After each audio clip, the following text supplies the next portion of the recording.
नमस्कार, न्यूज 18 राजस्थान पर आप सभी का स्वागत। मैं हूं आपके साथ हेमंत कुमार। चलिए खबरों की शुरुआत करेंगे। उदयपुर में बजरंग दल कार्यकर्ता राजू परमार की हत्या को विधानसभा उपनेता प्रतिपक्ष राजेंद्र राठौड़ ने राजस्थान में सांप्रदायिक सद्भाव को बिगाड़ने वाली घटना करार दिया है।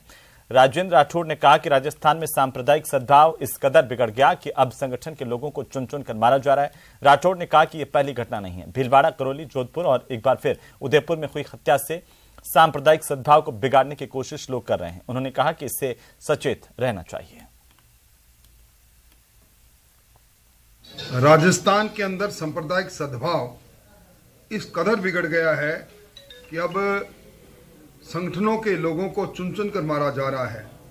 उदयपुर में कन्हैया लाल के सर कलम की घटना की शाही अभी सूखी भी नहीं थी कि वहाँ राजू परमार को सर में गोली मारकर गोली से उड़ा दिया गया, जो एक संगठन के कार्यकर्ता है। इस प्रकार के हत्याओं का सिलसिला सांप्रदायिक सद्भाव को बिगाड़ता है और सरकार की शासन की पूरी व्यवस्था को पर प्रश्न चिन्ह लगाता है। चलिए आगे बढ़ेंगे। प्रदेश का बजट 10 फरवरी को मुख्यमंत्री अशोक गहलोत विधानसभा में पेश करने जा रहे हैं। विधानसभा सदस्यों को हाईटेक करते हुए राज्य सरकार सभी को इस बार किंडल ई बुक देगी। असल में विधानसभा में बजट पेश होने के बाद प्रत्येक विधायक को बजट से संबंधित दस्तावेज ब्रीफकेस में रख करके दिए जाते हैं। इस बार भी बजट पेश होने के बाद विधायकों को लगभग 25,000 की कीमत की किंडल ई बुक दी जाएगी। पिछले साल के बजट के बाद मिले iPhone 13 को बीजेपी विधायकों ने लौटा दिया था। अब इस बार सरकार की ओर से दिए जाने वाली किंडल ई बुक को भाजपा विधायक लेंगे या नहीं, इस पर अभी भी संशय बरकरार है। नेता प्रतिपक्ष गुलाबचंद कटारिया ने कहा कि इस बार सरकार के बजट के बाद विधायकों को जो भी मिलेगा उसके मामले में प्रदेश स्तर की पार्टी के फोरम पर तय किया जाएगा कि लेना है या नहीं।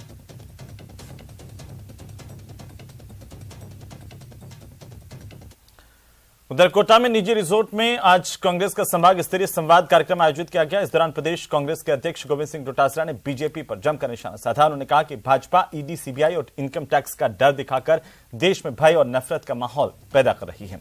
इस दौरान गोविंद सिंह डोटासरा ने डॉक्टर किरोड़ीलाल मीणा पर भी निशाना साधा। कार्यक्रम में प्रदेश प्रभारी सुखजिंदर सिंह रंधावा मौजूद रहे। डोटासरा ने कोटा प्रभारी जीआर खटाना, मंत्री शांति धारीवाल, अशोक चांदना, प्रमोद जैन भाया समेत हाड़ौती संभाग के कांग्रेस विधायक और जिलाध्यक्ष पदाधिकारियों से हाथ जोड़ो अभियान को लेकर संवाद शुरू किया।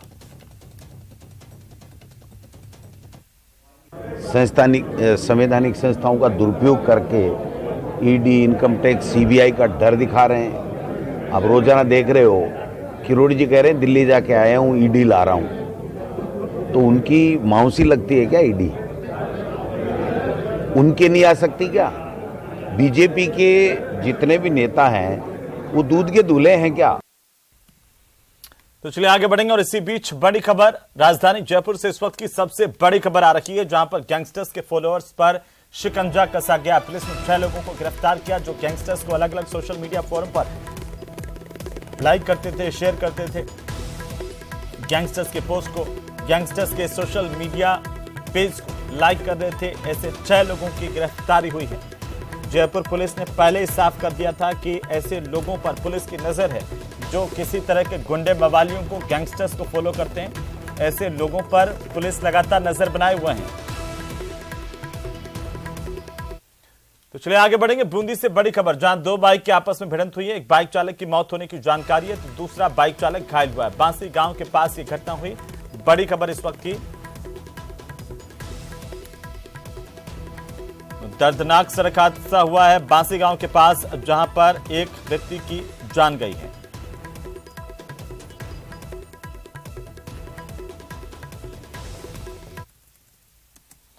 तो चलिए आगे बढ़ेंगे। प्रशासन शहरों के संग अभियान के नाम पर जेडीए में बड़ा घोटाला हो रहा है। सालों से नियमन की राह देख रहे लोगों को जेडीए के पट्टों का इंतजार है, लेकिन आम जनता को राहत देने के उद्देश्य से शुरू किए गए अभियान का फायदा भूमाफिया और बिल्डर्स को मिल रहा है। खास रिपोर्ट देखिए। गरीबों के नाम, अमीरों के काम, पट्टा आवंटन में घालमेल, जेडीए का बड़ा खेल, भूमाफिया का कल्याण, राजस्व का नुकसान। तुम गिरा दो, हम बसा देंगे। जेडीए में इन दिनों जमीन घोटाले का एक बड़ा खेल चल रहा है, वो भी बड़ी चालाकी से। जेडीए की प्रवर्तन शाखा ने 8 महीने पहले जिस कॉलोनी को अवैध बताकर जमींदोज कर दिया था, उसे जेडीए के जोन उपायुक्त ने जेडीए की अनुमोदित कॉलोनी में विकसित कर दिया है। ये मामला जेडीए जोन 12 के खोरा बीसल गांव का है, जहां खसरा नंबर 224-225 की 7 बीघा कृषि जमीन पर दीवान नगर 8 विस्तार नाम से योजना को सृजित किया गया और बैक डेट में सोसाइटी के फर्जी पट्टे बनाकर विकास समिति के रिकॉर्ड पर नियमन तक करा दिया गया, जिसमें 194 से ज्यादा खाली भूखंडों को पट्टे भी जारी कर दिए गए। इस खेल में बड़ी बात तो ये कि तत्कालीन जोन उपायुक्त जगत राजेश्वर ने नियमन करने से पहले गृह निर्माण समिति से कोई रिपोर्ट लेना भी उचित नहीं समझा। प्रशासन शहरों के संग अभियान के नाम के ऊपर जेडीए के अफसर जेडीए के राजस्व को ही चूना लगा रहे हैं। आम जनता को लाभ देने से ज्यादा जेडीए के अधिकारी अवैध भूमाफियाओं और कारोबारियों को इसका फायदा पहुंचा रहे हैं। ऐसा ही एक मामला जेडीए जोन 12 के खोरा बिसल गांव से जुड़ा हुआ है। इस खोरा बिसल गांव के अंदर जेडीए ने एक ऐसी कॉलोनी का नियमन कर दिया गया जिसके ऊपर पिछले दिनों जेडीए की प्रवर्तन शाखा ने अवैध बताते हुए उसके ऊपर कार्रवाई की और साथ ही साथ में ये वो योजना है जो ब्लैक लिस्टेड है। इसके बावजूद जेडीए के अफसरों ने विकास शुल्क लिए बिना जरिए विकास समिति के इसका नियमन करवा दिया गया। जेडीए का प्रवर्तन महकमा अवैध कॉलोनियों को बसाने से रोकने पर जीरो टॉलरेंस की नीति के तहत कार्रवाई करने की वाहवाही लूटता नहीं थक रहा है। वहीं जेडीए के जोन उपायुक्त राजस्व का चूना लगाकर ब्लैक लिस्टेड योजनाओं का नियमन कैंप लगा रहे हैं। मुख्य नियंत्रक प्रवर्तन रघुवीर सैनी ने इसे गंभीर मामला बताया है। तो इसके लिए मैं यदि कोई प्रकरण है तो संबंधित सक्षम स्तर पर ही वो जवाब देंगे और यदि मान लीजिए जैसे कि राज्य सरकार के आदेश से 31 दिसंबर 2021 तक की जो कॉलोनियां गैर अनुमोदित हैं उनके नियमन का प्रावधान है, यदि उसके बाद की कोई जो जिसका हमने ध्वस्तीकरण कर दिया वेबसाइट पे अपलोड है, यदि उसका नियमन किया गया है तो अवैध है। वहीं इस मामले में जेडीए के जोन उपायुक्त प्रवीण कुमार ने इस पूरे प्रकरण में अपनी प्रतिक्रिया देने से मना कर दिया और तत्कालीन जोन उपायुक्त जगत राजेश्वर के समय में कैंप लगाने की बात कही। जहाँ तक मुझे याद है 9/9/2021 का एक आदेश है यूडीएच का, जिसमें साफ लिखा है कि गृह निर्माण सहकारी समितियों द्वारा जारी, चाहे वो ग्रामीण की है शहर की है, उनके द्वारा जारी दस्तावेजों के आधार पर नियमन की कार्रवाई नहीं की जा रही है। उस आदेश में साफ लिखा है 17 दस्तावेज उसमें तय किए गए हैं, उन दस्तावेजों के आधार पर ही नियमन की कार्रवाई की जाती है। हो सकता है कि सोसाइटी के दस्तावेजों को एक अनऑफिशियली एक उपायुक्त अपने स्तर पर थोड़ा परीक्षण के रूप में उनको कंसीडर करते हो, अन्यथा जो कॉलोनियां जिनका रिकॉर्ड 17/6/99 से पहले जेडीए में जमा हो गया था, उन योजनाओं के उन्हीं 17/6 कट ऑफ डेट मानते हुए काम कर रहे हैं। बाद में भी अगर वो 17 दस्तावेज जो 9/9/2021 के आदेश में हैं, उनमें भी ये साफ है कि उन कॉलोनियों का सृजन भी 17/6/99 से पहले का होना चाहिए। दरअसल किसी भी कृषि भूमि के नियमन से पहले विकासकर्ता को जमीन का रूपांतरण करना पड़ता है, जिसका विकास शुल्क 700 रुपए से 1000 रुपए प्रति स्क्वायर गज होता है।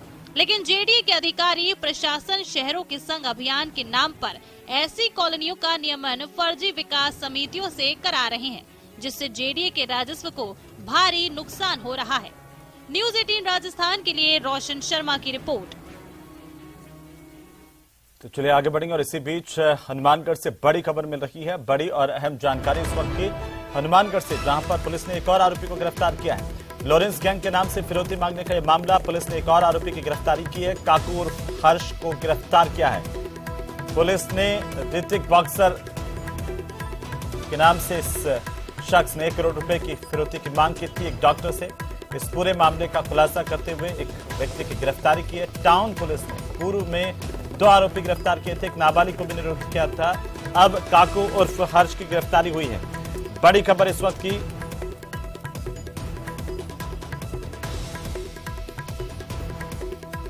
तो वहीं जोधपुर के फलोदी में शादी के बाद पति के समर्थन में दुल्हन धरना स्थल पर पहुंची। ललित हिंदू नाम का एक व्यक्ति 23 दिन से धरने पर बैठा है और जिला अस्पताल की अव्यवस्थाओं को सुधारने की मांग कर रहा है। का 23वां दिन है। जब तक न्याय नहीं मिल जाता, जब तक मांगे पूरी नहीं हो जाती है, धरना जारी रहेगा। और मेरा पूरी तरह मेरे पति को समर्थन है और मैं हमेशा इनका साथ दूंगी। प्रमुख मांगे हैं तो जिला अस्पताल को प्रवृत्ति प्रवाह से चालू किया जाए, जिला अस्पताल की नींव जल्द से जल्द रखी जाए और पीड़ित परिवार को उचित मुआवजा दिया जाए। लेकिन निवाई में खनन माफिया के हौसले बुलंद है। बहड़ के इलाके में लगातार अवैध खनन की शिकायतों के बाद निवाई पुलिस मौके पर पहुंची, लेकिन पुलिस कार्रवाई की भनक लगते ही माफिया अवैध विस्फोटक सामग्री लेकर मौके से फरार हो गए। कार्रवाई के लिए पहुंची पुलिस को मौके पर सिर्फ विस्फोट में काम आने वाले वायर मिले। इसके अलावा ट्रैक्टर और ड्रिल मशीन जब्त की गई। बहड़ के इलाके में बेशकीमती क्वार्ट्ज पत्थर निकलता है और बड़ी तादाद में यहां पर खनन माफिया सक्रिय है। मैंने बताया था, मैं ड्यूटी थी तो बहड़ में इस तरह की कोई सूचना है कि अवैध खनन हो रहा है। ये माइन से संजय यादव वगैरह की, रवि वगैरह की, आशुतोष माइंस के नाम से। तो आप वहाँ बहड़ पहुंचे, इस इत्तला पर मैं वहाँ गया था। यहाँ पे सर हम गए थे उधर, तो हम गए तो वहाँ पे ट्रैक्टर और ये ड्रिल मशीन चल रही थी, अवैध खनन कर रहे थे। वहाँ पे होल छुड़ा रहे थे, होल लगा रहे थे। मतलब करीब 8 बज गए थे। मैंने टाइम पूरा नहीं देखा। वहाँ पे गया खाने पे, तो वहाँ पे वो चल रही थी, ड्रिल मशीन चल रही थी, होल कट रहे थे। वहाँ पे 8-10 बंदे थे, लाठी डंडे उनके पास लाठी डंडे थे। तो चलिए अगली खबर का रुख कर लेते हैं। आपको बता दें कि सुजानगढ़ को जिला बनाने की मांग कर रहे स्थानीय निवासी जयपुर पहुंच रहे हैं। विधानसभा पर अनूठा प्रदर्शन इन्होंने किया। इससे पहले जयपुर के शहीद स्मारक से एक रैली निकाली, जिसमें नगर परिषद के चेयरमैन, शिक्षक समेत सभी संगठनों के पदाधिकारी शामिल हुए। प्रदर्शन के लिए बाकायदा सुजानगढ़ से महात्मा गांधी का भेष धारण किए सुजानगढ़ के सबसे बुजुर्ग शख्स जयपुर पहुंचे और सभी ने सुजानगढ़ को जिला बनाने की मांग राज्य सरकार से की है। राजस्थान सरकार से मांग करने के लिए जयपुर में आज यहाँ प्रदर्शन करके ये मांग करना चाहते हैं कि जो हमारे आजादी के बाद से जो हमारी मांग है सुजानगढ़ जिले की, जो सुजानगढ़ जिले की वास्तव में हर घर से जो आवाज निकल रही है कि सुजानगढ़ जिला बनना चाहिए। मैं आप मीडिया के माध्यम से बताना अशोक गहलोत जी सरकार से मांग करता हूं कि इसी बजट सत्र के अंदर सुजानगढ़ को जिला घोषित किया जाए। वार्ड मेंबर है तो ये सिर्फ नेतृत्व आया है। अगर हमारी मांग को नहीं किया गया तो पूरा सुजानगढ़, सुजला, बिदासर, छापर, सारे सुजला अंचल के लोग आंदोलन करेंगे और उसमें आगे वाले चुनाव में प्रभावित कर देंगे। इसलिए इस बात को ध्यान में रखते हुए माननीय मुख्यमंत्री जी इस बात को सुने और इसको हमारा जो हक है उसको दें। तो चलिए आगे बढ़ेंगे और इसी बीच कोटा से बड़ी खबर, जहां पर अवैध मादक पदार्थों के खिलाफ बड़ी कार्रवाई पुलिस ने की है। पुलिस ने 291 किलो गांजा बरामद किया है। पुलिस ने एक तस्कर को भी गिरफ्तार किया है। मोडक थाना पुलिस की ओर से बड़ी कार्रवाई है। लग्जरी कार से 291 किलो 700 ग्राम गांजा बरामद किया गया। अंतर्राज्यीय तस्कर सुरेश भारती की गिरफ्तारी हुई है। सुरेश भारती से लगातार पूछताछ जारी है, जिसमें पुलिस को उम्मीद है कि कई अहम खुलासे हो सकते हैं। तो चलिए आगे बढ़ेंगे। एसीबी ने मंगलवार को बड़ी कार्रवाई करते हुए जयपुर विद्युत प्रसारण निगम में 2 एक्सीएन, 1 एएन और 1 ठेकेदार को 1.25 लाख रुपए की रिश्वत लेते ट्रैप किया। कार्यवाहक डीजी हेमंत प्रियदर्शी और एडीजी दिनेश अमन के निर्देशन में यह बड़ी कार्रवाई जयपुर और उदयपुर में एक साथ की गई। रिश्वत की रकम जयपुर में मंगलवार की शाम को बिजली भवन के सामने जनपथ पर बनी पार्किंग में खड़ी कार में ली गई। कार्रवाई में एसीबी ने रिश्वत देने वाले एक्सीएन जिनान जैन को गिरफ्तार किया। करीब 1 महीने से एसीबी घूसखोर गैंग पर निगाह बनाए हुए थी। ट्रांसफर करने के एवज में रिश्वत की मांग की गई थी। जैन नाम के एएन से एक्सीएन प्रमोट हुए, उनका ट्रांसफर उदयपुर में ही करवाने के नाम से रिश्वत मांगी जा रही थी। हमारे पास सूचना होने के बाद में हमारे द्वारा जो और साक्ष्य एकत्रित किए गए और आज हमने केवी गुप्ता हैं, उनको उनके जो दलाल हैं, ठेकेदार कल्पन व्यास, उनके माध्यम से 1.25 लाख रुपए रिश्वत लेते हुए आज उनको गिरफ्तार किया गया। इसके अलावा भी इन्होंने जो दलाल और ठेकेदार हैं इन्होंने 1 लाख रुपए इनसे पहले ले लिए हैं। तो वहीं केंद्रीय मंत्री स्मृति ईरानी की बेटी शनेल विवाह के बंधन में बंधने जा रही हैं। शनेल राजस्थान के खींवसर फोर्ट में 7 फेरे लेंगी। एक सप्ताह में फिर राजस्थान में दूसरी चर्चित शादी है। बॉलीवुड कपल सिद्धार्थ मल्होत्रा और कियारा आडवाणी की शादी के बाद केंद्रीय मंत्री स्मृति ईरानी की बेटी शनेल ईरानी भी राजस्थान के खींवसर फोर्ट में शादी करने जा रही है। वे नागौर जिले के खींवसर फोर्ट में अपने मंगेतर अर्जुन भल्ला के साथ 9 फरवरी को 7 फेरे लेंगी। उनकी शादी के लिए फोर्ट को 7 फरवरी से 3 दिन के लिए बुक किया गया है। शादी की तैयारियां करवाने के लिए मंगलवार दोपहर को स्मृति ईरानी के पति जुबिन ईरानी जोधपुर एयरपोर्ट पहुंचे। खींवसर फोर्ट में लगभग तैयारी पूरी हो गई है। होटल के पास करीब 50 मेहमानों की लिस्ट पहुंच चुकी है। और इसी बीच बड़ी खबर राजधानी जयपुर से जाली नोट गिरोह का पर्दाफाश पुलिस ने किया है। 2,93,000 के नकली नोट बरामद किए गए हैं। बड़ी जानकारी, राजधानी में जाली नोट गिरोह का पर्दाफाश करते हुए पुलिस ने 4 आरोपियों को गिरफ्तार किया। ये पूरी की पूरी गैंग जो सक्रिय थी, 4 आरोपी पकड़े गए हैं। करधनी थाना पुलिस ने बड़ी कार्रवाई की। एक्सक्लूसिव तस्वीरें इस वक्त की सबसे बड़ी जानकारी। 500 और 200 रुपए के नकली नोट बरामद हुए। एक आरोपी पुलिस पेपर लीक मामले में भी पहले गिरफ्तार हो चुका है। राकेश जाट, धन्नाराम, सतवीर सिंह, अजय सिंह की गिरफ्तारी हुई है। देश को आर्थिक चोट पहुंचाने वाले ये बदमाश नकली करेंसी लगातार चला रहे थे। आखिरकार पुलिस को जानकारी मिली, पुलिस ने इन्हें धर दबोचा। करीब 3.25 लाख रुपए के नकली नोट इनसे बरामद किए गए हैं। बहरहाल पुलिस पूरे मामले को लेकर जांच कर रही है। और इसी बीच जोधपुर से बड़ी खबर आ रही है। आपको बता दें इस वक्त की सबसे बड़ी खबर मिल रही है जोधपुर से, जहां पर फूड पॉइजनिंग के मामले को लेकर बड़ी अपडेट है। मौके पर एसडीएम पहुंची हैं। फूड सैंपलिंग और विभागीय जांच लगातार जारी है। छात्रों की तबीयत अब फिलहाल ठीक बताई जा रही है। 17 बच्चे बीमार हुए थे। एमडीएम में भर्ती विद्यार्थियों की हालत भी अब ठीक है। चिकित्सा महकमे की ओर से फूड सैंपलिंग की जा रही है। विभागीय जांच कार्रवाई लगातार जारी है। डॉक्टर भीमराव अंबेडकर छात्रावास का मामला, भगत की कोठी में यह छात्रावास है, जहां पर छात्रों को जो खाना खिलाया गया उससे इनकी तबीयत बिगड़ी। अचानक से बड़ी तादाद में छात्र बीमार हुए थे, जिससे हड़कंप मच गया। आगे बढ़ेंगे। कई घंटों की समझाइश के बाद राजू परमार के शव का आखिरकार पोस्टमार्टम किया गया, लेकिन अभी भी आरोपी पुलिस की गिरफ्त से बाहर हैं। सवाल यह कि उदयपुर में हिंदू कार्यकर्ता की हत्या आखिर किसने की? बीजेपी मामले पर हमलावर है। रिपोर्ट देखिए। हत्या, बवाल और सवाल। हत्यारे कब होंगे गिरफ्तार? उदयपुर को लगी किसकी नजर? कौन है राजू का गुनहगार?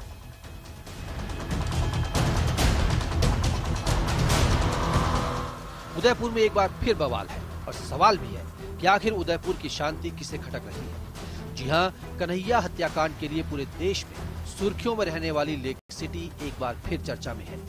सोमवार को रात के 8 बजे उदयपुर के अंबा माता थाना इलाके में बजरंग दल के जिला संयोजक रहे राजू परमार की हत्या गोली मारकर कर दी गई। जानकारी के मुताबिक 2 बदमाशों ने राजू को दुकान के बाहर बुलाकर सिर में गोली मारी। लोग उसे नजदीक के हॉस्पिटल में ले गए, जहां डॉक्टरों ने राजू को मृत घोषित कर दिया।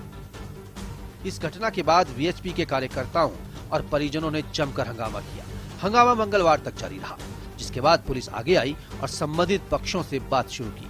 बातचीत में कई मांगों को लेकर सहमति बनी, जिसमें आरोपियों की जल्द गिरफ्तारी, राजू परमार के लिए इस्तेमाल हिस्ट्री शीटर शब्द का खंडन और राजू के परिवार के एक सदस्य को सरकारी नौकरी देना शामिल है। पुलिस ने भरोसा दिलाया कि पुलिस की टीम आरोपियों के बेहद नजदीक पहुंच गई है और किसी भी क्षण उनकी गिरफ्तारी हो सकती है। वहीं परिवार के एक सदस्य को सरकारी नौकरी देने के मामले में जिला कलेक्टर की ओर से राज्य सरकार को हाथों हाथ एक पत्र भेजा गया, जिसके बाद परिजन शव का पोस्टमार्टम करवाने पर सहमत हुए। नए अपराधियों का सर्च शुरू किया, उनको पहचान लिया गया।